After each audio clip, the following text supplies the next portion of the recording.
Hello అండి, ఎలా ఉన్నారు? పిల్లలకైనా పెద్దవాళ్ళకైనా రోజు విడిచి రోజైనా ఇలా రాగి జావ చేసిస్తే చాలా మంచిదండి. పాలల్లో కంటే ఎక్కువ కాల్షియం ఉంటుందంట రాగుల్లో. ఎముకలు గట్టిగా ఉండడానికి, రక్తహీనత అంటే రక్తం పెరిగి నీరసం తగ్గడానికి, బోన్ డెన్సిటీని పెంచుతాయంట.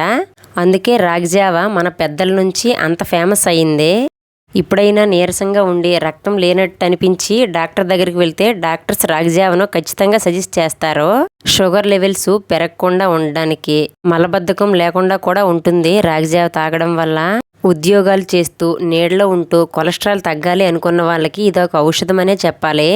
ఎదిగే పిల్లలకు కూడా రాగి జావ చాలా మంచిది. కాకపోతే ఈ రాగి జావను చాలామంది బెల్లంతో తింటారు, పెరుగు వేసుకుని తింటారు, ఉల్లిపాయలు పచ్చిమిర్చి వేసుకుని తినొచ్చు. రోడ్ సైడ్ కూడా ఈ రాగి జావను స్వీట్గాను, మొలకెత్తిన శనగలు, పెసలు, పల్లీలు వేసి అమ్ముతారు. ఇలా ఎవరి టేస్ట్ని బట్టి వాళ్ళు తాగొచ్చు.